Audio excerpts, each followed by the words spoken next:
नमस्कार मित्रांनो, आपल्या सर्वांचं हार्दिक स्वागत आहे माझ्या यूट्यूब चॅनल अद्विक मॅजिक यावरती. तर मित्रांनो, आपण पाहत आहोत महारथी कर्णाची महान गाथा. आणि आपला कर्ण, सूर्यपुत्र कर्ण, अंगराज कर्ण, कशा त्याचं जे बालपण चंपानगरीत चाललेलं आहे, त्याचा भाऊ शोण यासोबत तो कसं काय खेळतो, कसं काय चालतो, अगदी लहान लहान छोट्या गोष्टींना आपणही गवसणी घालण्याचा प्रयत्न करतोय. मित्रांनो, अतिशय चांगला प्रयत्न मी माझ्या पद्धतीनं करणार आहोत आणि तुमच्यापर्यंत ही चांगली कथा, या महारथी कर्णाची कथा तुमच्यापर्यंत पोहोचवण्याचं काम माझं एकमेव ध्येय आहे आणि ते मी तडीस नेईलच. मित्रांनो, जो कर्ण आहे एक महाभारतला असं कॅरेक्टर ज्यानं सर्वांना वेड लावलं. अगदी हजारो लाखो वर्षापूर्वीची गोष्ट आहे, पण अजूनही ओढ कायम आहे, कुठेही ओढ कमी झालेली नाही आहे. अगदी चित्रपट पाहूया किंवा तुम्ही सिरियल आपण सिरियल पाहतो, सिरियल पण जर असेल तर नक्कीच लोक आवर्जून पाहतात. अगदी 60-70ला गेलेली माणसंही पाहतात. अगदी कर्णाची सिरियल चालू झाली की माणसांच्या अंगात जोश होतो. यार नाही, कर्ण आहे ना, कर्ण म्हणजे एक आगळा वेगळा आविष्कार समजला तरी काही वेगळंच नाही ना. तो महारथी होता, महान योद्धा होता. असा योद्धा यानं सर्वांना रडवलं.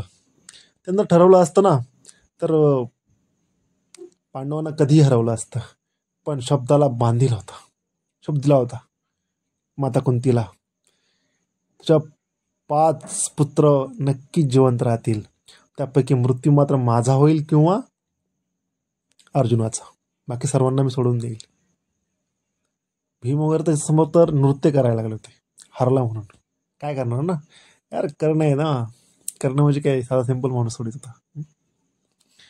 ठीक आहे मित्रांनो, चला तर आपल्या कर्णाची कथा आपण सुरू करूया. पुन्हा एकदा आपल्या दुसऱ्या पार्टपासून सुरू होतोय. ठीक आहे मित्रांनो, तर ऐका. दुसरा दिवस उजेडला. दुसऱ्या दिवशी बाबांनी मला हस्तिनापूरला निघण्याची तयारी करून ठेवायला सांगितलं. मी त्यांच्या आज्ञेप्रमाणे लागणारा एक एक साहित्य एकत्र करू लागलो. म्हणजे कर्ण बोलतोय मित्रांनो. ठीक आहे, मनात अनेक विचारांचं काहूर ताटलं होतं. आता चंपानगर सोडावं लागणार होतं. इथले हे आकाशाशी स्पर्धा करणारे त्रिकिंशुक, सांत्वन, ढंडणी, मधुक, पाटल आणि खदीपराचे वृक्ष आता मला अंतरणार होते. इथल्या पत्र, रथ, क्षण, कोकिल, क्रौंच, कपोत ह्या पक्षांपासून आता दूर दूर जाणार होतो मी. इथल्या ब्रह्मदत्त, वीरमित्र, बाहुकेत ह्या मित्रांना मी दुरावणार होतो. वटवृक्षांच्या गर्द छायेत असल्याने मला गेली 14 वर्ष आपल्या प्रेमाचा उभारा देणाऱ्या त्या सुंदर पर्णकुटीला मी आता आचवणार होतो. जिनं मला तळहाताच्या फुडाप्रमाणे जपलं होतं, गायीच्या वासरासारखं वाढविलं होतं, हरिणीच्या शावकासारखं जतन केलं होतं, त्या राधा मातेला सोडून मी आता दूर कुठेतरी जाणार होतो. तिच्या दुधाचे तुषार अजूनही माझ्या ओठांवरून सुकले नव्हते. त्या माझ्या प्रिय मातेला अश्रूंशिवाय दुसरं काही न देता मी जाणार होतो. मित्रांनो, ही अवस्था खूप अवघड असते. ज्यावेळेस मुलगा शिक्षणासाठी बाहेर जातो ना, त्यावेळेस त्या आईला त्याला सोडावंच लागतं. आणि परंतु तिची जी अवस्था आहे ना, तिला कुणीच तिचं वर्णन, तीच जावे त्याच्या वंशात तेव्हाची कळे मुक्ता फळे, है की नाही. काय नक्की काय करतं. दूरवरून तर डोंगर साजरा म्हणतात, पण ज्या वेळेस त्या परिस्थितीमध्ये पाण्यात मासा झोप घेई कैसा, ज्याची त्याची परिस्थिती त्यालाच माहीत असते. त्या आईचं दुःख त्याची तुलना कोणाशी होऊ शकत नाही. कारण जीवाचा म्हणजे आपल्या पोटचं पोर बोलतात त्याला, की ती संकल्पनाच वेगळी असते ना. त्या संकल्पनेला छेद देऊन आपल्या मुलाला दूर सोडायचं खूप मोठं मन करावं लागतं. आतापर्यंत लहान अगदी बाळ गोपाल होऊन त्या मुलाला सांभाळायचं, त्याची लाड पुरवायचे, हट्ट करायचे, ते सर्व काही असेल ते सर्व गोष्टी करायच्या, सर्व सोहळे पार पाडायचे. आणि अचानक तो मुलगा शिक्षणासाठी जातो की मला बाहेर जायचं.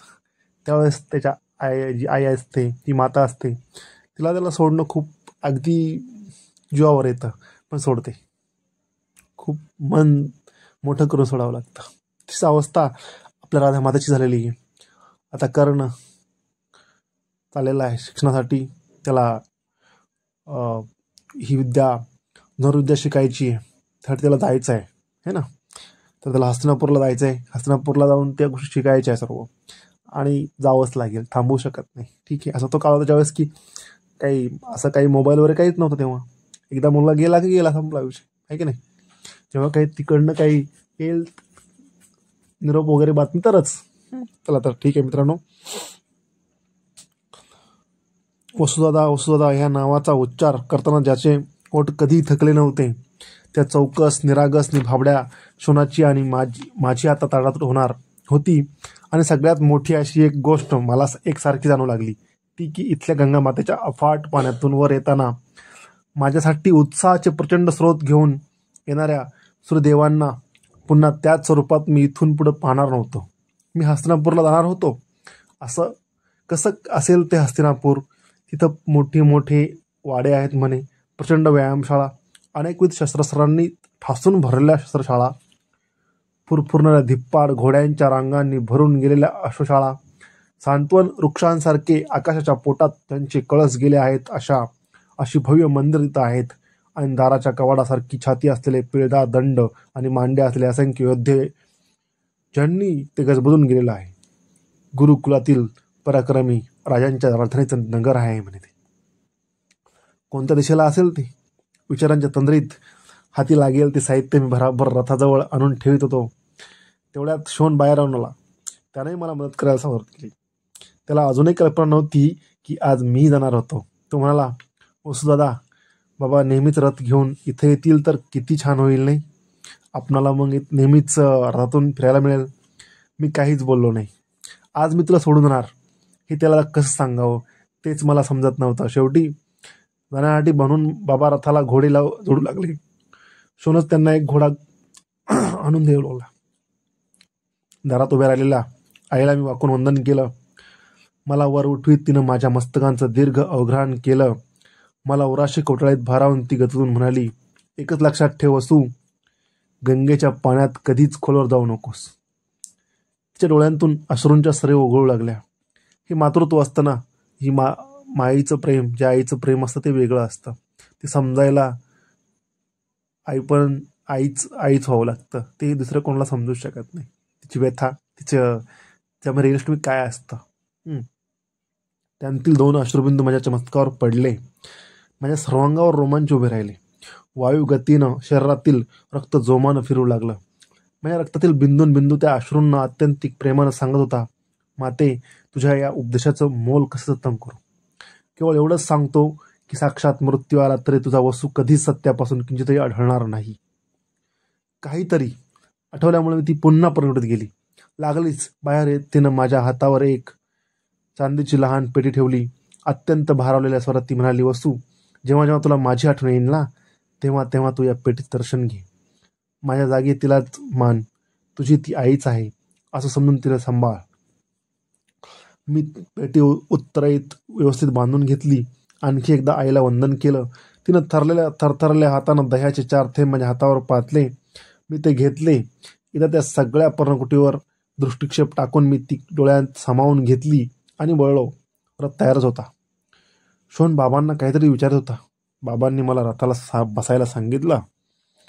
मी रथात बसतात शोनानं बाबांना विचारलं, दादा कुठं निघालाय? त्याचे डोळे बावरले होते, रडवेले झाले होते. तो माझ्याबरोबर हस्तिनापूरला येणार आहे.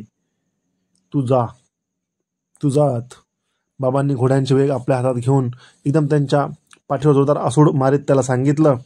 घोडे चौखूर उधळले आणि वेगाने धावू लागले.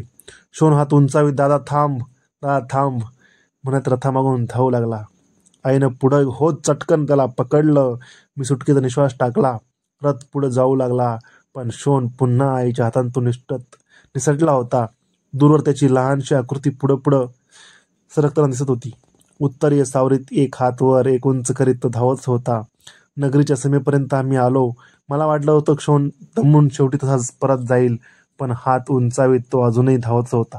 मी बाबांना रथ थांबवायला सांगितलं. आम्ही थांबलेले पाहून तो जास्त वेगानं धावू लागला.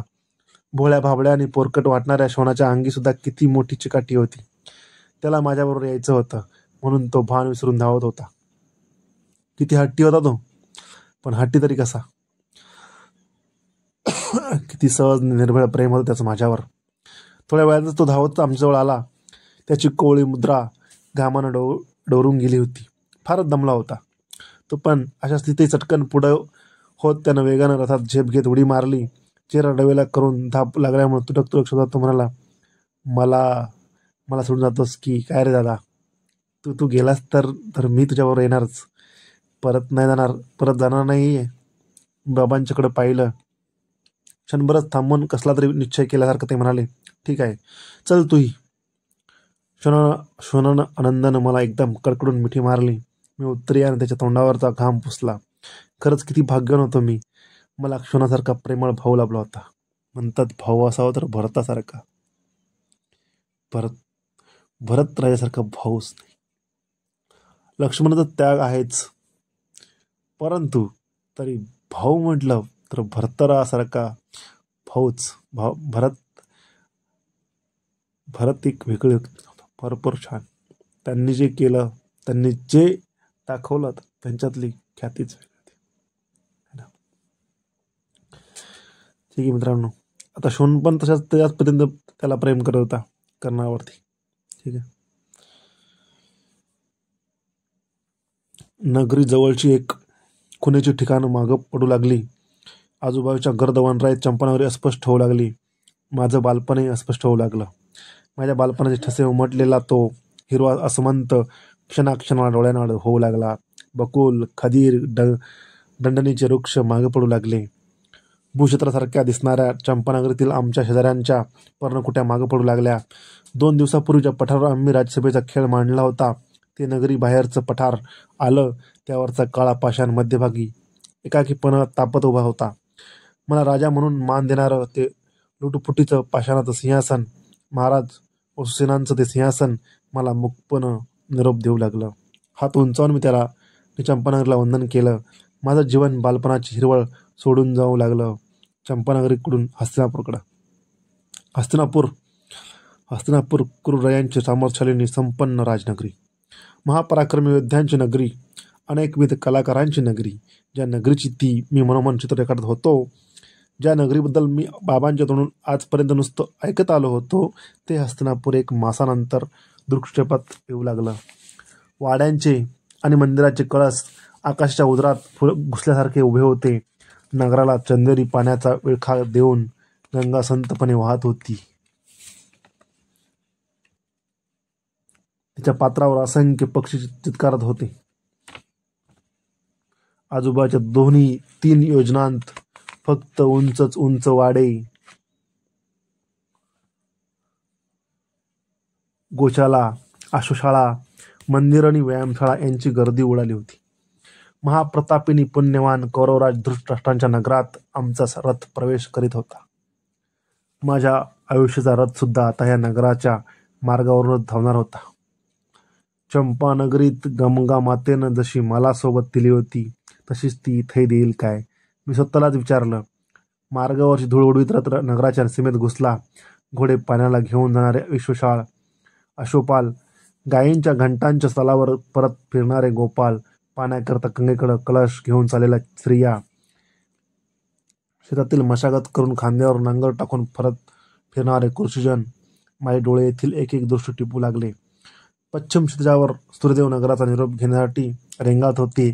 त्यांनी फेकलेल्या किरणांनी क्षितिजावरच्या ढगांना गुलाबी, केसरी, रुपेरी असे अनेक रंग चढले होते. आपल्या किरणांनी ती मनोहर किमया करणाऱ्या सूर्यदेवाकडे मी आदरानं पाहू लागलो. आपली काहीतरी मौल्यवान वस्तू दुसऱ्याच्या हातात देताना एखाद्या कुललनेच्या मुखावर जसा विरहाचा भाव असतो, तसाच काहीतरी विचित्र भाव त्यांच्या त्या स्वरूपात मला दिसत होता. त्यांच्या शेजारीच एक काळा कुट्ट ढग होता. त्यामुळे मला कदाचित तसा भास झाला असेल. आपल्या मावळत्या किरणांची असंख्य लांबट बोटं हस्तिनापुराच्या मुखावरून फिरून जणू ते त्याला सांगत होते, आता आपली भेट उद्या. आमचा रथ राजवाड्याच्या महाद्वारातून आत शिरला. द्वारपालांनी वाकून बाबांना अभिवादन केलं. रथ आश्वशालेपाशी थांबला. नेहमीप्रमाणे शोन पटकन उडी मारून खाली उतरला. मी रथातूनच राजवाडा पाहू लागलो. नुकत्याच जन्मलेल्या मुलासारखा तो गोंड दिसत होता. तो संपूर्ण राजवाडा पांढऱ्या संगमरवरी पाषाणांनी बांधला होता. सगळी चंपानगरी सहज त्या राजवाड्याच्या रकटात बसू शकली नसती, इतका त्याचा घेर मोठा होता. तट घडविलेल्या काळ्या पाषाणांनी बांधलेला होता. काळ्या तटांत असलेला तो धवल राजवाडा मातीच्या काळ्या मडक्यात काठोकाठ भरलेल्या लोण्याच्या गोळ्यासारखा दिसत होता. आत दुहाती अनेक दालनं होती. मध्ये एक गोलाकार असा पाण्याचा तलाव होता. त्यात मावळत्या सूर्यदेवांची असंख्य किरणं मन मानेल तसा विहार करीत होती. निरनिराळ्या रंगांची मासेनी शुभ्र ऐटदार मानेचे राजहंस विहरत होती. निळ्या पांढऱ्या रंगांची कमळं वायुलहरींबरोबर इकडं तिकडे डोलत होती. त्या तलावाच्या चारी कोपऱ्यांवर शुभ्र पाषाणात कोरलेल्या त्या 4 सिंहाकृती होत्या. समोरच राजवाड्यात जाण्यासाठी वर चढलेल्या असंख्य पायदांड्या होत्या. चाळा म्हणून मी त्या सहज मोजल्या. 105 होत्या त्या. एखादी पायदांडी चुकली तर नाही ना, या शंकेने मी त्या परत मोजू लागलो. 1, 2, 4, 10, 20, 50, 100, 101, 2, 3, 4, 5 आणि 106. अरे मगाशी तर 105 होत्या, आता 106 कशा झाल्या? मी विचार करू लागलो. असेनात काय 105 नाही तर 106? आपल्याला काय? असा विचार करीत उत्तरे वसावरीत मी हस्तिनापुराच्या त्या वैभवशालीनी पवित्र भूमीवर पाय ठेवणार इतक्यात काळ्याभोर 7 घोड्यांचा एक रथ वायूच्या गतीनं धडाधड आवाज करीत महाद्वारातून आत शिरला. कोणीतरी पोट तिडकीनं ललकारी दिली. हस्तिनापुराधिपती महाराज दृष्टराज पुत्र युवराज शिरोमणी दुर्योधन. सगळे सेवक द्वारपाल एकदम अंग झटकून उभे राहिले. बाबांनी रथाच्या दिशेने वाकून अभिवादन केलं. काय काका, केव्हा आलात चंपानगरीहून? युवराजानं रथातून उतरताना हसत विचारलं. हा, आत्ताच येतो आहे युवराज, बाबांनी विनयाने उत्तर दिला. मी रथातून युवराज दुर्योधनकडे पाहू लागलो. त्याच्या अंगावर युद्धाचा वेश होता. त्यात तो विष्णूसारखा शोभून दिसत होता. हातातील डेरदार गदेमुळे तर तो फारच ऐटदार दिसत होता. एका झटक्यात उडी मारून तो खाली उतरला आणि बाबांजवळ आला. त्याच्या चालीत कोणातही न अडळणारी ऐट होती. त्याचं प्रत्येक पाऊल मत्त हत्तीप्रमाणे भूमीत भक्कमपणे रुतत होतं. हातावरून वारंवार घसरणाऱ्या उत्तरे सावधान तो आपल्या हाताला दमदार झटके देत होता. त्याचे घारसट डोळे विलक्षण भेदकनी पायंदार होते. नाक भाल्याच्या पात्यांसारखं सरळ तरतरीत होतं. पण का कुणास ठाऊक त्याच्यातील एकच गोष्ट मात्र मला खटकली, ती ही की सगळ्या जगाला एखाद्या अजगरासारखा विळखा घालू पाहणाऱ्या त्याच्या भुवया फारच जाड आणि वक्र होत्या. आमच्याकडं पाहत त्यानं बाबांना विचारलं, काका हे कोण? हा माझा मुलगा कर्ण आणि हा त्याचा छोटा बंधू शोण युवराज. बाबांनी उत्तर दिलं. कर्ण आणि शोण छान लय आहे, पण यांना कसं काय आणलं आज आपली राजनगरी दाखवायला? ठीक आहे, आम्हा त्यांना भेटा, ते दाखवतील यांना सगळं नगर. झंझावातासारखा तो आला तसा वळला आणि विजेसारखा झपाझप राजवाड्याच्या पायदांड्या चढू लागला. जवळजवळ सगळ्या पायदांड्या चढूनही गेला. आता एकच पायदांडी शिल्लक राहिली, पण तिथेच थांबून तो पुन्हा माघारी वळला आणि पावसाच्या सरीसारखा क्षणार्धात सणासर त्या सगळ्या पायदांड्या उतरून तो परत आमच्याजवळ आला. माझ्याजवळ येऊन माझ्या कुंडलांकडे एकटक पाहत तो मला म्हणाला, ही तुझी कुंडलं तुला जन्मजातच आहेत काय? होय. मी त्याच्या घाऱ्यावळ्यांत खोलवर पाहत उत्तर दिलं. फारच सुंदर दिसतोस तू या कुंडलांमुळं. इतका की तू या काकांचा मुलगा आहेस यावर कुणाचाही विश्वास बसणार नाही. काय काका? माझ्या खांद्यावर हात ठेवीत त्यानं मान मागं टाकून खदखद हसत बाबांना प्रश्न विचारला. ते गडबडून गेले असावेत. काहीच उत्तर नेतात ते तसेच गप्प उभं राहिले. मगाच्या त्या काळ्या कुट्ट ढगांना बहुधा सूर्यदेवांना झाकलं असावं, कारण पांढऱ्या शुभ्र दगडांचा तो सगळा राजवाडा क्षणात पांढरट फिकट दिसू लागला. मला त्यामुळे थोडंसं कोंदटल्यासारखं झालं. वाटलं युवराज दुर्योधन आता आला. परत झपाझप पाऊल टाकीत पायदांड्या चढून निघूनही गेला. आम्ही दोघंही त्याच्याकडं पाहतच राहिलो. त्याची पाठमोरी आकृती हळूहळू अस्पष्ट होत होती. थोड्या वेळापूर्वी झाकाळलेलं आकाश आता निवळलं असावं, कारण अस्पष्ट दिसणाऱ्या पायदांड्या पुन्हा स्पष्ट दिसू लागल्या. बाबा रथ सोडून गेले. पायदांड्या चढण्यात त्रास नको म्हणून शोणाला त्यांनी आपल्या दालनात पोहोचत केला. महाराज दृष्टराष्ट्रांना भेटण्यासाठी म्हणून आम्ही त्या भव्य राजवाड्याच्या पायदांड्या चढू लागलो. त्या पायदांड्या चढताना माझ्या मनात मंदिराच्या स्मृतींच्या घंटा घणघणू लागल्या. बाबांनी अशाच केव्हा तरी सांगितलेल्या कुरुवंशातील पराक्रमी पूर्वजांच्या गोष्टी मनाच्या खोल गाभाऱ्यातून उफाळून एकाकी वर येऊ लागल्या. भीती, कुतूहल, आदर, संकोच आणि श्रद्धा अशा अनेक विचित्र भावनांनी माझं मन भरून येऊ लागलं. सोमवंशातील पराक्रमी महाराज हस्ती यांनीच हे नगर गंगेचं विपुल आणि स्वच्छ पाणी पाहून फार वर्षांपूर्वी इथं वसविलं होतं. त्यांचे पणतू महाराज कुरु इतके पराक्रमी निघाले की त्यांच्या नावानंच प्रजाजन पूर्वीच्या वंशाला कुरुवंश म्हणून ओळखू लागले. त्यांच्या वंशजांना कौरव म्हणून मानू लागले. त्या महापराक्रमी महाराज कुरूंनीच हा वाडा बांधला होता. ज्या सोमवंशात बुद्धिमान मनू, पुरुषश्रेष्ठ पुरुरवा, इंद्राला सुद्धा शरणागती पत्करायला लावणारे नहुष आणि आपल्या दिग्विजयानं साऱ्या आर्यावर दनादून सोडणारे ययाती, त्यांचे पराक्रमी पुत्र यदुनी, पुरु, जन्मेजय, अहन्याती, देवातिथी, दुष्यंत, भरत, हस्ती आणि अजममीड यांसारखे तेजस्वी महाराज झाले होते. त्या सोमवंशाचा आपल्या कर्तृत्वानं प्रजनांना विसर पडायला लावणारे महाराज कुरु किती विक्रमी गुणसंपन्न असले पाहिजेत. कसे असतील ते महाराज कुरु, पण महाराज कुरुच का? त्यांच्यानंतर तरी या राजवाड्यावर काही कमी पराक्रमी राहिले होते? विदुरथ, अश्वनन, परीक्षित, भीमसेन, परिश्रवस अशी एकापेक्षा एक पराक्रमी महाराजांची मालिकाच या कुरु कुलात तयार झाली होती. महाराज कुरु म्हणजे तर कुरुकुलांचं भूषणच होतं. एका मत्स्यकन्येशी विवाह करणारे परिश्रवस महाराजांचे पुत्र शंतनू यांनी तर कुरुकुलात एकच नवाच आदर्श घालून दिला होता. एवढ्या अमाप राजवैभवावर कच्छित म्हणून लात मारणारे त्यांचे बंधू महाराज दिवापी म्हणजे तर कुरुकुलाच्या परंपरेला साक्षात कळसच. किती विविध प्रकारच्या विजयांच्या आनंदानं धुंद झालेले एक एक दिवस त्या राजवाड्यानं पाहिले असतील. एक एक कक्ष मागं टाकीत आम्ही चाललो. माझे डोळे जाता जेवढं शक्य होतं तेवढं टिपू लागले. राजवाडा अनेक सुखड कक्षांनी सुशोभित दिसत होता. कक्षातील प्रत्येक पाशाने खांबावर सुबक नक्षी कोरली होती. खांब एकेका अखंड गंडकी पाषाणातच घडवले होते. कक्षांच्या भिंतीवर कुरातील पूर्वजांच्या जीवनप्रसंगावरील अनेक सुंदर सुंदर चित्र रेखाटली होती. प्रत्येक कक्षाच्या द्वारावर दासी विनयानं उभ्या होत्या. त्यांच्या प्रत्येक हालचाली तत्परतेनं होत होत्या. जागजागी योद्ध्यांचे सुबक असे निरनिळ्या पवित्रातले पोटीव पाशाने पुतळे उभे होते. ठिकठिकाणी लाकडी पिंजऱ्यात मयूर, कोकिळ, कपोत, भारद्वाज असे पक्षी कोंडले होते. ते चित्रविचित्र आवाज काढत होते. कौरवांच्या पराक्रमांचं जिवंत शिल्प होतं ती राजवास्तू. आम्ही महाराजांच्या रक्षित कक्षात आलो. सगळी उत्सुकता डोळ्यात आणून मी पाहू लागलो.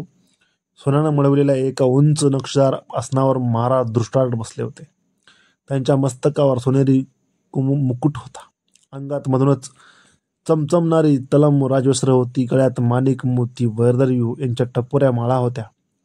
त्यांतून बाहेर पडले प्रकाशाची निळसार वळले त्यांच्या पुष्ट गळ्याभोवती दाटली होती.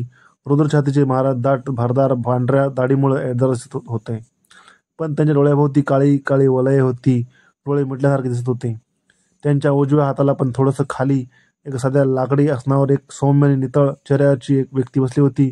शुभ्र उत्तरीयांचं एक टोक तिनं डाव्या खांद्यावरून मागं टाकलं होतं. त्यातून उघडे पडलेले गोरे पुष्ट दंड केळीच्या गावासारखे दिसत होते. चेहरा कुंभासारखा गोल होता. डोळे शांत आणि गंभीर होते. कपाळावर गंधाचा एक ठसठशीत टिळा होता. महाराजांच्या डाव्या बाजूला आणखी एक उंचीपुरी व्यक्ती हातात दंड घेऊन उभी होती. अत्यंतिक आदरानं बाबांनी महाराजांना वाकून वंदन केलं. मलाही त्यांनी तसं करण्यासाठी खुणावलं. आम्ही वाकून प्रणाम केले.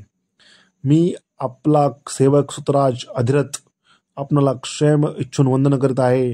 माझे हे पुत्र कर्ण शोनही अत्यंत आदरानं आपणाला वंदन करतायत. महाराज वाकूनच बाबा म्हणाले, हे सुतराज अधिरथा, काय म्हणते तुझी चंपानगरी आणि तुझा बरोबर तुझा तो कवच कुंडल असलेला पुत्रही आहे काय? आम्ही पुष्कळ ऐकलं आहे त्या कवच कुंडलांबद्दल. होय महाराज, तोच हा कर्ण.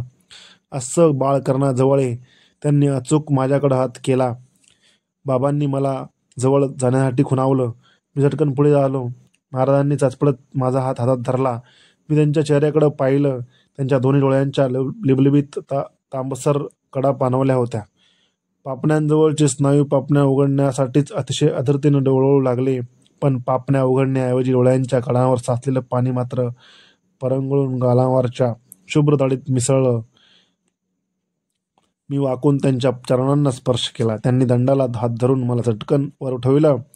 आपल्या थरथरत्या हातांनी त्यांनी माझा चेहरा आपल्या ओंजळीत धरला. बोटांनी कानांतील कुंडलं चाचपून पाहिली. त्यांच्या थरथरत्या स्पर्शात कसली तरी विलक्षण ओढ होती. भुवया उंचावीत उजवीकडे वळून ते म्हणाले, विदूर, खरोखरच आश्चर्य आहे. याची ही माणसल कुंडलं म्हणजे असामान्य गोष्ट आहे. होय महाराज. आणि त्याच्या अंगावर हिरण्यवर्णाचं कवचही आहे. विद्वान बाबांकडे पाहत विचारलं, आदिरथा तू तर श्यामवर्णी आहेस, मग तुझा हा पुत्र हिरण्यवर्णी कसा? तो मातृवर्णी आहे गुरुदेव. बाबा हात जोडून महाराजांना म्हणाले, एक विनंती आहे महाराज. बोल आदिरथा काय आहे? राजकुमारांच्या बरोबर या माझ्या पुत्रांनाही काही युद्धशास्त्र शिकायला मिळालं तर? अवश्य आदिरथा. असाच जा आणि गुरुद्रोणांना भेटून यांची नावं त्यांना युद्धशाळेत आताच घालून टाक. डावीकडे उभा असलेल्या उंच व्यक्तीला महाराज म्हणाले, ऋषवर्मा यांना लागेल ती मदत करा. आज्ञा महाराज. राजदंड जराही न वाकविता अमात्य ऋषवर्मांनी वंदन केलं. महाराजांना वंदन करून आम्ही बाहेर पडलो. वळण्यापूर्वी विदुरांकडे पाहिलं. त्यांच्या भव्य कपाळावर एक बारीकशी आठ्या उडलेली मला दिसली. कुठंतरी लांबवर पाऊस पडत असला की कधी कधी निरभ्र आकाशात सुद्धा नुसतीच वीज चमकावी तशी ही मला वाटली. आम्ही नगरातून युद्धशाळेकडे चाललो. बाबांना विचारलं, महाराजांच्या डोळ्यांना काय झालं आहे? ते अंध आहेत बाळ, आणि म्हणूनच त्यांच्या पत्नी राजमाता गांधारी देवी सुद्धा समदुःखी होण्यासाठी डोळ्यांना वस्त्र बांधून ते जग पाहण्याचं टाळतात. राजमाता गांधारी देवी? होय, युवराज दुर्योधनाची माता. त्यांना आणखी 99 पुत्र आहेत. आता युद्धशाळेत तू ते सर्वांना पाहशीलच. महाराज पांडूचे पुत्र पांडवही तुला आता पाहायला मिळतील. पांडव? होय, हे राज्याचे खरे अधिकारी कौरवराज महाराज पांडू होते, पण ते अकालीच वारल्यामुळं हे राज्य त्यांचे बंधू महाराज धृतराष्ट्र यांच्याकडे आलं. त्या महाराज पांडूचे ते 5 पुत्र आहेत, त्यांनाच नगराजन पांडव म्हणतात. म्हणजे कुरुकुलात 105 राजकुमार आहेत, तर एकूण 5 पांडव आणि 100 धृतराष्ट्र. इतके राजकुमार एकमेकांशी कसे वागत असतील यांचं कुतूहल माझ्या मनात निर्माण झालं. आणि 2 महाराज आणि एक पितामह भीष्म. बाबा म्हणाले, 2 महाराज कोण? एक महाराज धृतराष्ट्र आणि दुसरे विदुर. विदुर महाराज कसे? मग तर तुम्ही त्यांना गुरुदेव म्हणालात. होय होय बाळ. महाराज धृतराष्ट्रांचे गुरुदेव विदुर हे बंधू आहेत, पण त्यांनी राजसन्यास घेतला आहे. संन्यास म्हणजे काय? संन्यास म्हणजे त्यांनी सगळ्या गोष्टी सोडून दिल्या आहेत. ते राज्य, हा राजवाडा, हे वैभव यांपैकी कशावर त्यांचा अधिकार सांगितलेला नाही. मग ते इथे कसे राहतात? लहान बाळ असताना त्याच्या मनात खूप सारे प्रश्न असतात. अगदी मोठं होईपर्यंत मला त्या प्रश्नांची उत्तर येतात कधी कधी नाकी न येतं, कारण त्यांचे प्रश्न भरपूर असतात. प्रश्नाला प्रश्न उत्तर. एखाद्या गोष्टीच्या अगदी खूप खोलावर जाणं म्हणजे तत्वज्ञान मित्रांनो, है ना. अगदी शेवटपर्यंत जाणं, मुळापर्यंत जाणं. हे लहान मुलं खूप ट्राय करतात या गोष्टीसाठी. तर चला आपल्या कहाणीकडे वळूया. आपल्या आंधळ्या भावाचा राज्यकारभार लंगडा पडू नये म्हणून त्यांच्या प्रत्येक शब्दाला इथं मान आहे. तसंच पांडवांची माता राजमाता कुंती देवींनाही. राजमाता कुंती देवी? मी काहीतरी प्रश्न विचारणार होतो, इतक्यात कडेच्या कुंजातून एक कोकिळ जोरजोरानं कुरकुर कुहू कुहू करीत अशोकाच्या झाडावरून भर्रकन उडाली आणि आमच्या डोळ्यावरून निघूनही गेला. मी त्याच्याकडे पाहिलं. मला भगदत्ताची आठवण झाली. तो एकदा म्हणाला होता, सप्तस्वरांत ताना मारणारा कोकिळ कावळीच्या घरट्यात वाढत असतो, कारण त्याच्या आईनंच त्याला कावळीच्या घरट्यात जन्म घ्यायला लावलेलं असतं. किती वेळा आहे भगदत्त? अरे कोकिळ कुठं वाढतो? याच्याशी काय करायचं आहे? योग्य योग्य काळ येताच आसमंतात धनानं सोडणार त्याची तान ऐकू आली म्हणजे झालं. चालत चालत आम्ही एका मंदिराजवळ आलो. ते मंदिर भगवान विष्णूंचं होतं. त्याचा कळस सोन्याचा होता. मावळत्या किरणांत ते कळस आकाशाच्या निळ्या पार्श्वभूमीवर झळाळत होता. सोनेरी किरण परावर्तित होत होते. महाराजांनीच तो कळस बसवलेला आहे. त्या कळसाकडे बोट दाखवत बाबा म्हणाले. मी विचार करू लागलो, त्या मंदिरातला सोन्याचा कळस बसणारा इथला राजा आंधळा आहे. हे अफाट त्याचं आहे, पण ते त्याला डोळ्याभर कधीच पाहता येत नाहीये. आंधळ्या राजाला एवढं वैभव देऊन ते न पाहता येईल अशी क्रूर व्यवस्था करणार दैवच आंधळं नाही काय?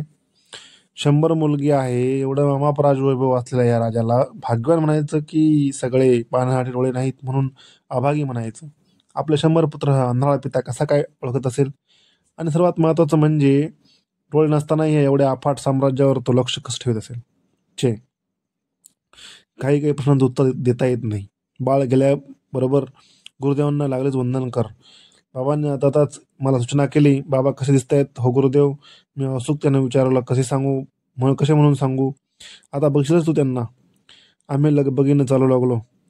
नगरातील रस्ते नगरांनी फुलून गेले होते. दोनों बाजूंस उंच उंच प्रसाद उभे होते. मंदिराचे कळस आकाशाच्या पोटात घुसले होते. तिथल्या घंटांनी वातावरण भारून टाकलं होतं.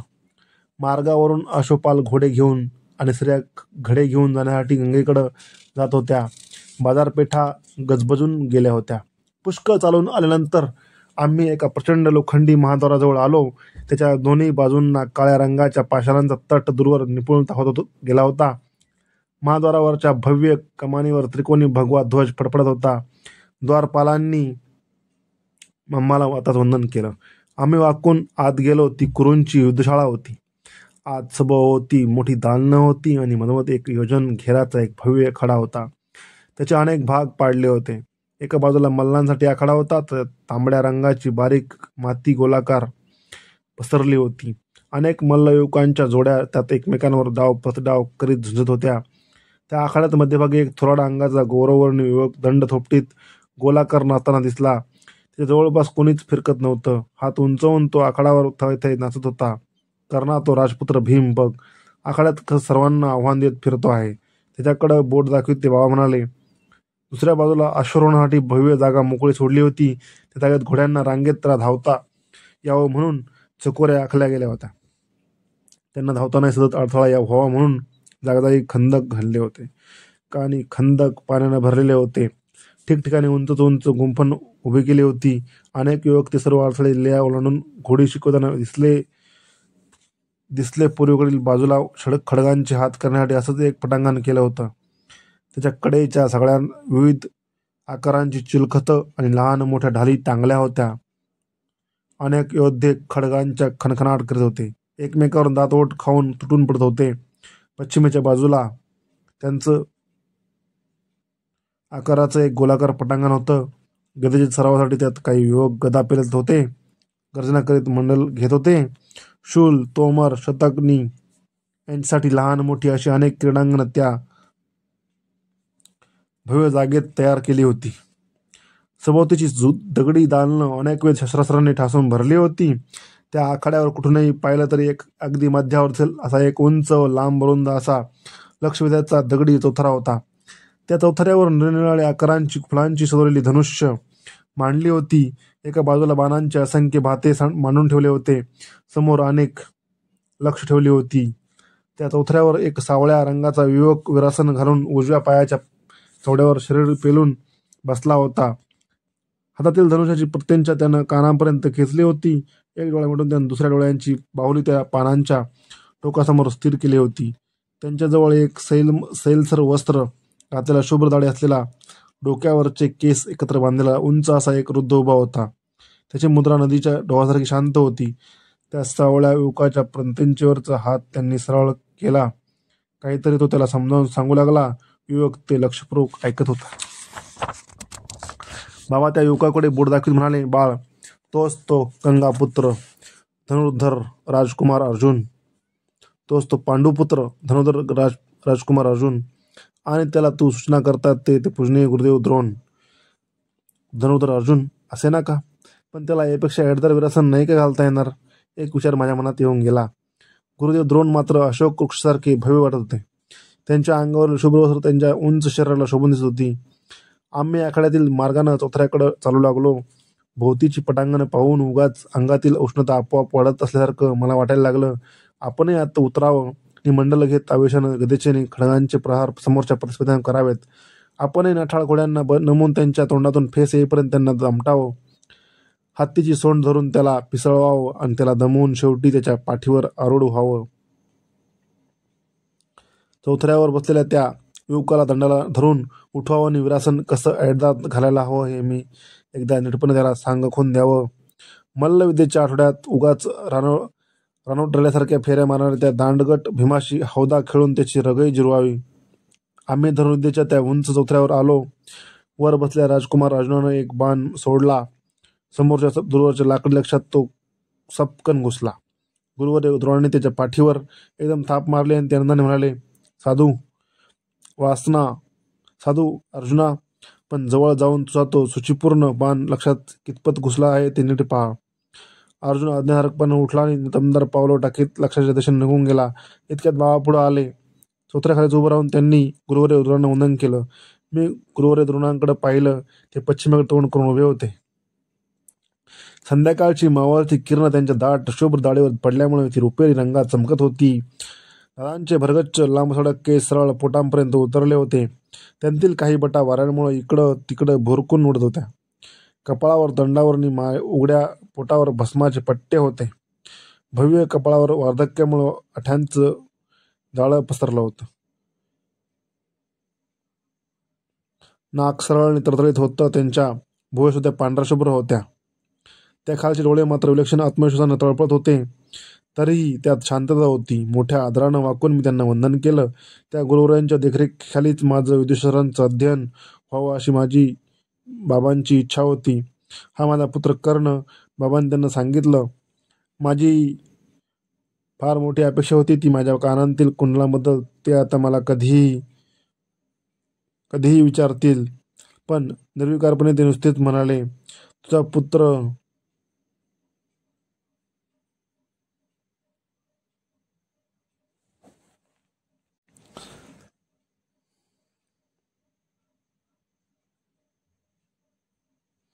हा माझा पुत्र कर्ण.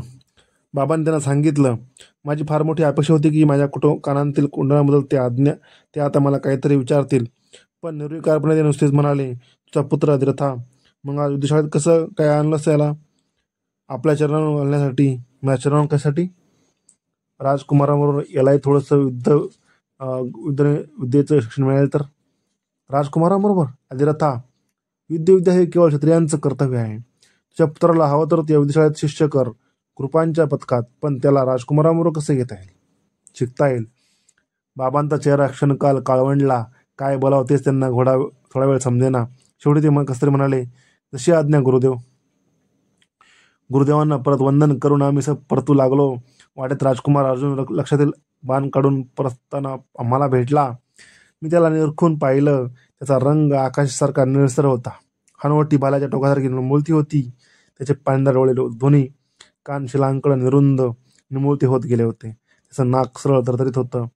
कपाळ थारीसारखं भव्य होतं. भुवया रेखीव होत्या. त्याचा सगळा चेहराच कमालीचा बोलका होता.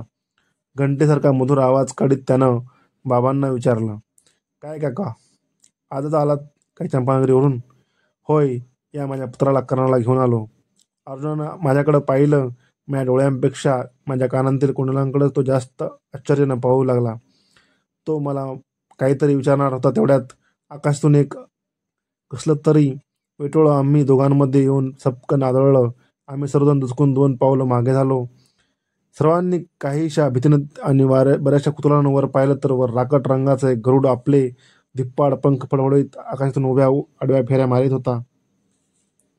मध्येच आपली भरगच्च मान वाकडी करून किनारी दृष्टीनं खाली जमिनीकडे पाहत होता. एक शामवर्गी भुजंग अगदी निश्चित पडला होता. त्याला परत उचलण्यासाठीच बहुधा तो गरुड आकाशात फेऱ्या मारित होत असावा. आकाशातून पडल्यामुळं बधीर झालेला तो सर्प थोडा वेळ तसाच पडून राहिला.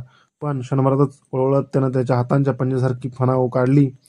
2-3 वेळा फुतकार सोडत त्यानं आपली एडदार फणा इकडे तिकडे फिरवली आणि मग तो मात्र भिवून जीवाच्या आकांतानं वाटेल तशी वेकडी वाकडी वळणं घेत वाट पुढेल तिकडे पळू लागला. विजेच्या गतीनं राजकुमार अर्जुनानं हातातील बाण धनुष्यावर चढविला आणि तो त्या पुसाट वा धावणाऱ्या सर्पाचा वेध घेऊ लागला. एवढ्यात चौथऱ्यावरून कोणतरी ओरडलं, अर्जुना, हात खाली कर. त्या आवाजात मोठी शक्ती होती. अग्नीचा झटका बसल्यासारखा अर्जुनानं हात खाली घेतला. बाणाच्या वेगानं धावणारा तो सर्प क्षणार्धातच कडेच्या तगडी तणात कुठं दिसेनाच झाला. चौथऱ्यावरून परत ध्वनी घुमला, अर्जुना, त्या एकचित सर्पाला मारण्यापेक्षा प्रथम तुझ्या स्वतःमधला सर्पाला ठेचून काढ. क्रोधाचा सर्प महाभयानक असतो. दुर्बलावर हात उचलू नकोस. आम्ही चौथऱ्याकडे पाहिलं. ते गुरुदेव द्रोण होते. एक उंच पण अत्यंत सौम्य चेहऱ्याचा गुरुयुवक. लगबगीनं अर्जुनावर आला. त्याच्या पाठीवर हात ठेवत त्यानं त्याला अत्यंत मृदू स्वरात विचारलं, असं कसं एकदम धनुष्य उचललंस पार्था? अर्जुन गप्पत राहिला. मी बाबांना ते उंच युवक कोण म्हणून डोळ्यांनीच विचारलं. ते माझ्या कानाजवळ हळूच पुटपुटले. ज्येष्ठ पांडव युधिष्ठिर. क्षणार्धातच त्या भव्य आखाड्यावरचे सगळे शिष्य अर्जुनाभोवती जमा झाले. सगळेजण एकदमच त्याला काय झालं काय झालं म्हणून प्रश्न विचारू लागले. मी त्या घोळक्यातून बाहेर आलो. आजूबाजूचा आखाडा बारकाईने पाहू लागलो. कारण उद्यापासून मला तिथं शिकायचं होतं. पण एकच एकच प्रश्न माझ्या मनात एकसारखा घोळत होता.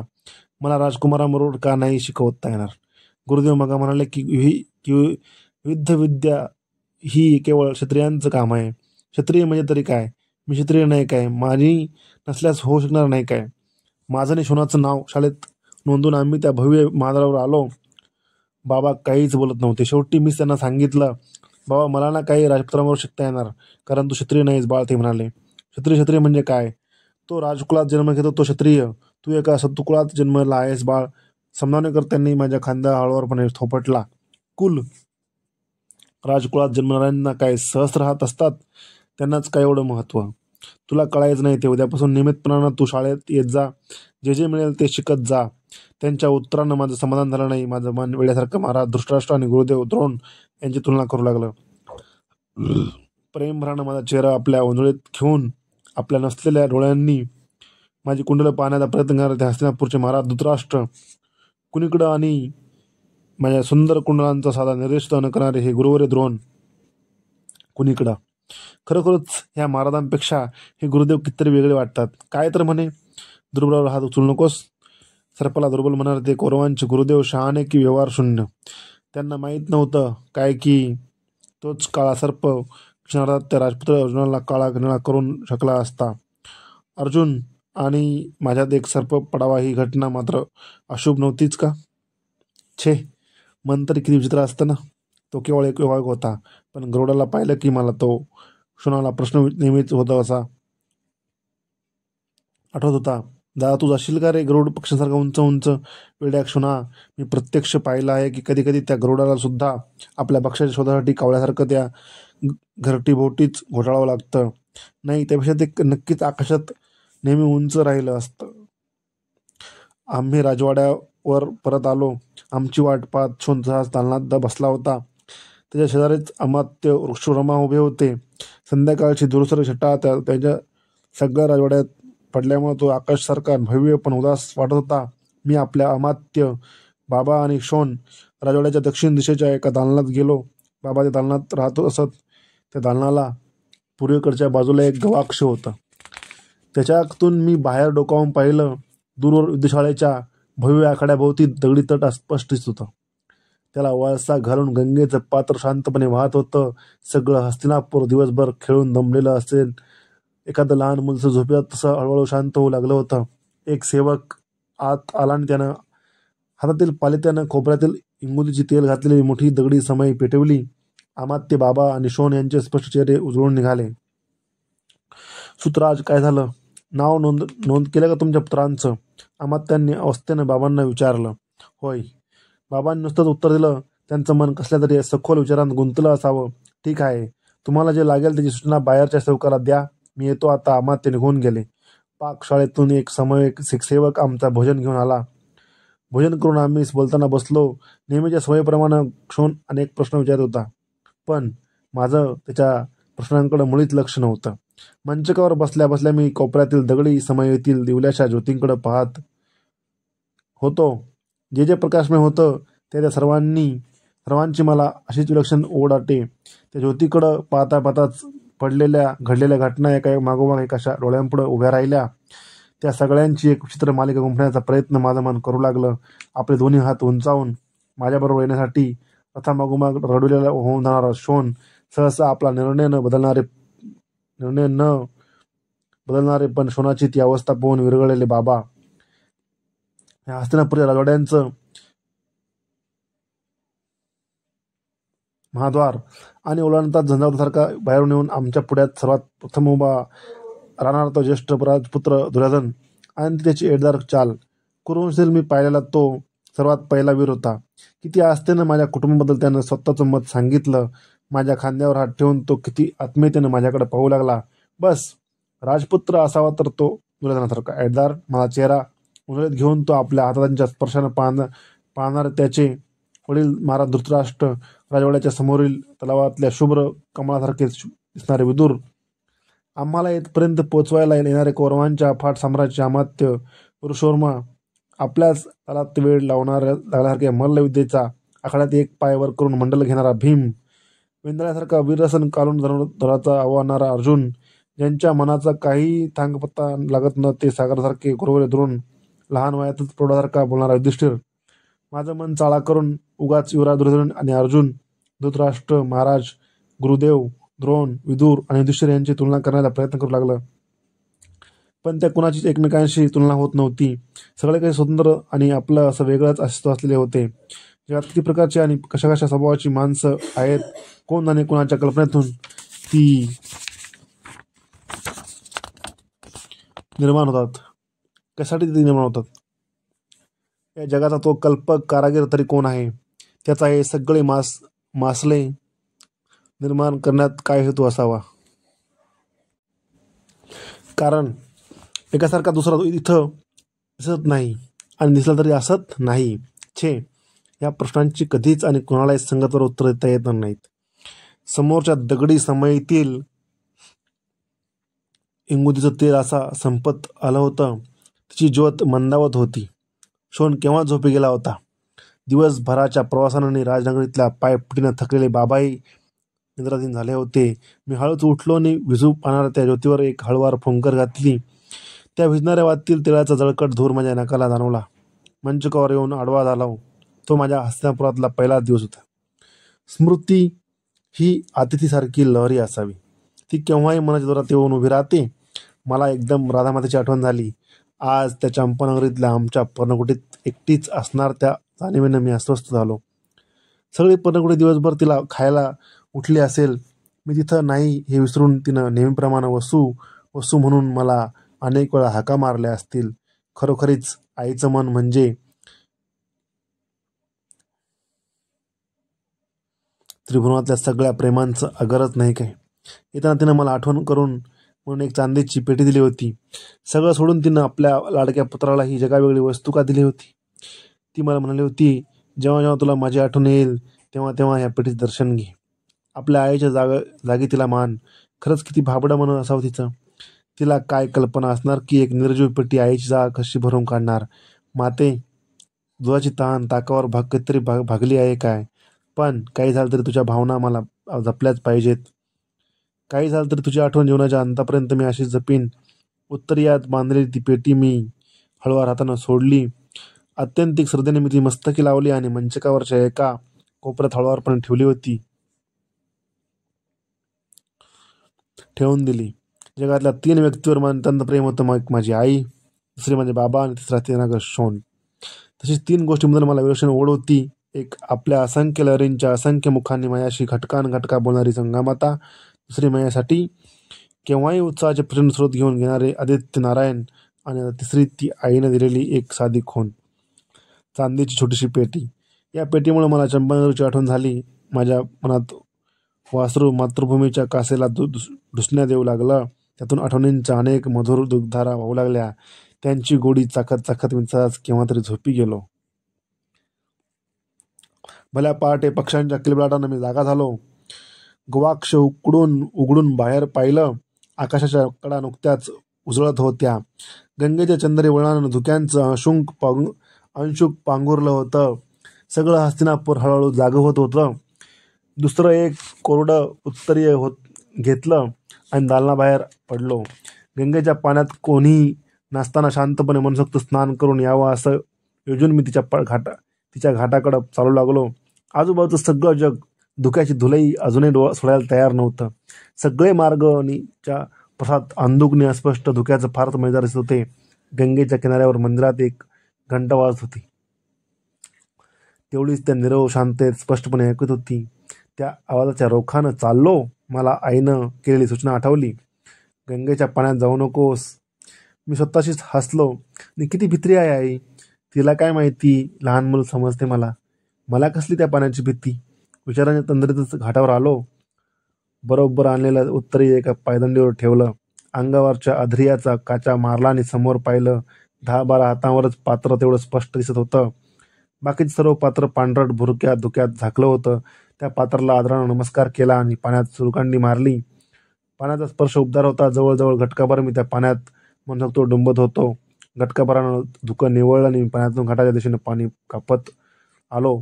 अंगावरचं उत्तरीय बदललं. ओलं वस्त्र पाण्यात बुचकळून ते पिळून पाण्यावर ठेवलं. समोर पाहिलं. सूर्यदेव जरूर आकाशात हळूहळू वर येत होते. त्यांची कोवळी किरण गंगेच्या पाण्याला गुदगुल्या करीत जागा करीत होती. उंदळभर पाणी घेऊन त्यांना अर्ध्या भक्तिभावानं मी सूर्यदेवांना दिलं. किती रमणीय रूप दिसत होतं त्यांचं. मला दिसणाऱ्या त्यांच्या रोजच्या हृदयाची उलगडे. एका दिवसाची दर्शन शोभा दुसऱ्या दिवशी तशीच नसे. त्या दुसऱ्या दिवशी अगळीच खुमारी चढे. ती पाहिली की मला नेहमी हुरूप येई. हजारो योजना दूर असलेल्या त्या त्याच्यात मी आपल्यात काहीच अंतर नाही असं वाटे. शरीर हलकं झाल्यासारखं वाटे आणि माझे हात आपोआपच जोडले जात. डोळे आपोआपच मिटले जात. मी त्या हृदयात मनोमन चिंतन करू लागे. लाखो योजना मला केवळ प्रकाशच प्रकाश दिसू लागले. अत्यंत तेजस्वी असा प्रकाश. तेजस्वी तरीत शीतल आणि हवा असा वाटणारा प्रकाश. उगाच वाटू लागले की त्या तेजाशी आपलं कसलं तरी नातं आहे. जगातील सगळा अंधकार उजळणार तो अखंड महाद्वीप आपल्याशी कसल्या तरी धाग्याने जोडला गेला आहे. मी स्वतःला विसरे आणि त्या धाग्याच्या आधारानं दूरवर उंच उंच जाऊ लागे. आजचं त्या तेजाचं रूप तर अतिशयच मनोहारी होतं. मी शांतपणे हात जोडले आणि डोळे मिटले. मी म्हणजे प्रकाशाच्या नसीम समुद्रातील केवळ एक लाट झालो. त्या लाटेला कोणतंही स्वतःचं असं अस्तित्व नव्हतं आणि असावं असंही तिला वाटत नव्हतं. त्या अमाप सागरातील ती केवळ अनेकांपैकी एक लाट होती. कुणाच तरी स्पर्श माझ्या खांद्याला झाला असावा. प्रथम त्याची स्पष्टपणे जाणीव झाली नाही, पण कोणतरी माझा खांदा गदगदा हलत होतं. मी हळुवारपणे डोळे उघडले आणि वळून पाहिलं तर एक अत्यंत शांत चेहऱ्याचा वृद्ध माझ्याकडे पाहत होता. ते दाढीचे, डोक्याचे आणि भोवळीचे सर्व केस पांढऱ्या ढगासारखे पांढर शुभ्र होते. भव्य कपावर भस्माचे लांब पट्टे होते. याचा माझ्या खांद्यावरचा हात तसाच होता. तो मात्र अतिशय वजनदार आणि भारदस्त वाटला मला. कोण असावा हा वृद्ध? लागलीच मी प्रश्नांचे बाण मनाच्या धनुष्यावर चढवू लागलो. छे, कुठचं पाहिलं नाही कधी यांना मी. अतिशय प्रेमळ आवाजात त्यानं मला विचारलं, बाळ तू कोण? मी सुतपुत्र कर्ण. सुतपुत्र? कोणत्या स्वतःचा पुत्र तू? चंपानगरीच्या अधिरथाचा? होय, पण आपण? मी अत्यंत उत्सुकतेने विचारलं. मी भीष्म. त्यांच्या दाढीचे केस वायुलहरीवर हिंदळत होते. भीष्म पितामह. कौरव पांडवांचे वंदनीय भीष्म. गंगापुत्र भीष्म. कुरुकुलाच्या मंदिरांचे कळस भीष्म. योद्ध्यांच्या राज्यातील ध्वज भीष्म. माझं मन क्षणकाल गोंधळून गेलं. कुरुकुलातील साक्षात पराक्रम माझ्यासमोर गंगाकाठी उभा होता. एका विशाल वटवृक्षासमोर एक लहानसं गवताचं पातं असा मी उभा होतो. काय करावं तेच मला समजेना. लागलेच कसतरी स्वतःला सावरून मी वाकून त्यांना वंदन केलं. त्यांनी मला झटकन वर उठविलं. अत्यंत मृदू स्वरात ते म्हणाले, तुला माझ्या पूजेतून जागं केलं म्हणून तू नाराज तर झाला नसेस ना? नाही, मी म्हणालो. खरंच बाळ, पण तुला जागा करण्याचा मोह मी आवरू शकलो नाही. मी आचरण त्यांच्याकडे पाहू लागलो. थोड्या वेळात ते मला म्हणाले, आज 3 तप झाली न चुकता रोज मी यावेळी गंगेच्या घाटावर येतो, पण या हस्तिनापुरातला एकही माणूस कधीच माझ्या अगोदर इथं आलेला मी पाहिलेला नाही. आज पार असल्या तू तो पहिला माणूस आहेस. मला पुढं काय बोलावं सुचेना. होय, आणि म्हणूनच मी बराच वेळ घाट पाहून शेवटी तुला जागं केलं. माझ्या कानांतील कुंडलांकडे पाहत ते म्हणाले, ही कुंडलं तुला फार शोभून दिसतात. हो, जन्मातच आहेत ती, मी म्हणालो. त्यांनी नेहमीच जपत जा. ते मी पावलं टाकीत ते घाटाच्या पायदंड्यात हळूहळू उतरू लागलोय. भव्य पर्वतासारखा दिसणारा त्यांचा तो उंच देह अस्पष्ट होऊ लागला. गळाभर पाण्यात जाऊन ते उभे राहिले. त्यांच्या डोळ्यावरचे केस पाण्याच्या लाटांबरोबर हिंदळू लागले. त्यांचं शुभ्र केसांनी झाकलेलं मस्तक गंगेच्या पाण्यावर शुभ्र कमलांसारखं शोभून दिसू लागलं. मी उभा होतो. तिथून त्यांना वंदन केलं. उत्तरेचा ओला पिळा खांद्यावर टाकून राजवाड्याकडे परतलो. माझ्या हस्तिनापुरातील पहिल्याच पहाटेची सुरुवात भीष्मांच्या दर्शनानं झाली होती. मला त्या विचित्र योगायोगाचं नवल वाटलं. ज्या पितामह भीष्मांना पाहावं म्हणून काल दिवसभर विजित होतो, ते स्वतःच आज मला भेटले होते. ते एकटेने या गंगेच्या घाटावर आणि अशा या रम्य प्रभातकाली. किती गोड आहे त्यांचा आवाज.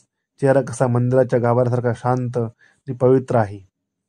माझ्यासारख्या एखाद्या सामान्य सुतपुत्राची एखादी गोष्ट त्यांना आवडते. कौरवांचे ज्येष्ठ महाराज माझ्यासारख्या सुतपुत्राच्या खांद्यावर हात ठेवून त्यांची असतेनं विचारपूस करतात. खरोखरच वीर पुरुषाच्या ठिकाणी निगवीरता असली की तो थोर वाटू लागतो.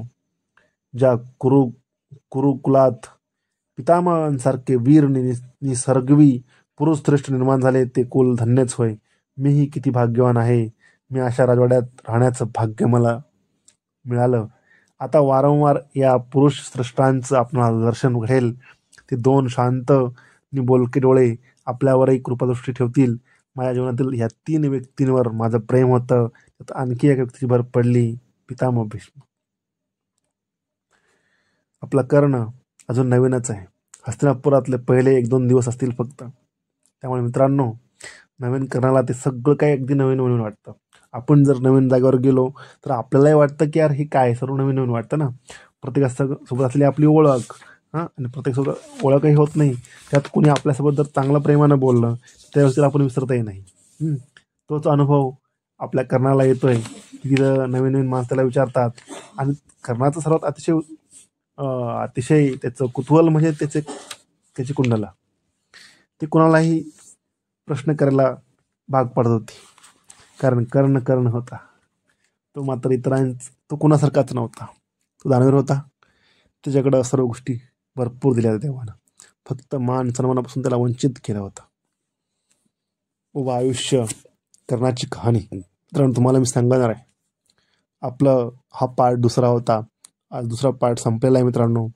आता आपण उद्या तुम्हाला तिसरा पार्ट नक्कीच येईल मित्रांनो. तोपर्यंत तुम्हाला आपला पहिला पार्ट कसा वाटला मित्रांनो, कॉमेंट करून नक्कीच सांगा. तुम्हाला आवडला असेल तर नक्कीच लाईक करा आणि शेअर करा. आणि मित्रांनो, मला सर्वात जास्त तुमच्या सपोर्टची गरज आहे. म्हणून तुम्ही आपल्या व्हिडिओला आपल्या चॅनलला सबस्क्राईब करा आणि बेल आयकॉनच्या घंटीवर एक क्लिक करा. म्हणजे मी जसे नवीन नवीन व्हिडिओ बनवेल ते माझे सर्व व्हिडिओ तुमच्यापर्यंत पोहोचतील मित्रांनो.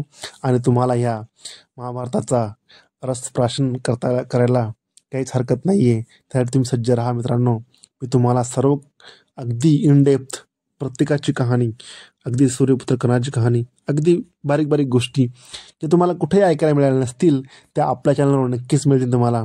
आणि एकही अशी त्यांच्या आयुष्यातली घटना ती राहून गेली असं काही होणार नाही याची खात्री देणारा हा व्हिडिओ आपलाच आहे मित्रांनो. ठीक आहे मित्रांनो, तर कमेंट करून तुमच्या प्रतिक्रिया नक्कीच द्या. मी पण नवीन आहे ह्या जगामध्ये, पण तुमच्या नवीन माणसाला काय असतं की तुमच्या प्रेमाची खूप गरज असते. कारण तुम्ही दिलेलं प्रेम तेच मला पुढे नवीन नवीन व्हिडिओ बनवण्यासाठी प्रेरणादायी ठरेल याची मी आशा करतो. ठीक आहे मित्रांनो, आता भेटूया आपण तिसऱ्या व्हिडिओमध्ये. उद्या पुन्हा मी माझा तिसरा व्हिडिओ येईल आणि आपल्या कर्णाविषयी इंडेप्थ पूर्णपणे बोललं जाईल मित्रांनो. चला ठीक आहे, ओके, थँक्यू.